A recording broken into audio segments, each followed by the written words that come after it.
সব তেল ও এই দাঁড়াও, আমার ল্যাপটপে রেডিয়েশন শো করতেছে, শিওর এই জায়গায় ল্যান্ডমাইন আছে। এইটা তুই এত তাড়াতাড়ি কইলি কে? কইরা যাওয়ার পরে কইতি। ওই বেটা, আমি কি বোম ডিটেক্টর নাকি? আমি তো হ্যাকার, হাফ টাইম হ্যাক করি, ফুল টাইম বেকার। আচ্ছা, তোরা কোনো চিন্তা করিস না, আমি এখনই হ্যাক করে ল্যান্ডমাইন গুলো বন্ধ করে দিতেছি। কামাই গেছে, সান্ডিক পাহরা ল্যান্ডমাইন হ্যাক করে বন্ধ করে দিছি। ল্যান্ডমাইন হ্যাক করতে তো জীবনে প্রথমবার দেখলাম। এটা তুই কই থেকে শিখলি? টিকটক থেকে। আম করে মনে হয় আর কেউ বাঁচাইতে পারলো না। খালি মইরাই যেহেতু তামুকার শেষ একটা কথা কইতে চাই, প্রিন্সেস রিয়া নামের আইডিটা হয়তো ফেক আইডি ছিল, কিন্তু ওইটাই আমার প্রথম আর শেষ ভালোবাসা ছিল। করার আগে আমি একটা সত্য কথা কইবার চাই, ওইটা মূলত আমারই আইডি ছিল। বাইসা থাকার এখন আর কোনো ইচ্ছা নাই। খোদা হাফেজ। ল্যান্ডমাইন ফাটলো না কে? স্যার, মনে হইতেছে পানি পড়ার কারণে ল্যান্ডমাইন নষ্ট হয়ে গেছে, কিন্তু এই যে পানি এলো কোন থেকে?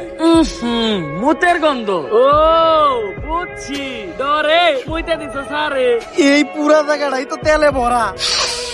স্যার, আপনার একটু সরেন, আমি একটু তেলে বিচে হাত দেই। কি দিবি তুই তেলের ভিতরে? তেল দেবো তো সবার আগে আমরা খুঁজে পাইছি, তাই আমরা ছাড়া কেউ যেন তেলটা দখল না করতে পারে। এখন এই ব্যবস্থা করতে হইব। চল এখন আমরা এই পুরা জায়গাটা জুইরা বোম ফিট করে রাখি। বোম সেট করা শেষ। এইটাই হলো বোমের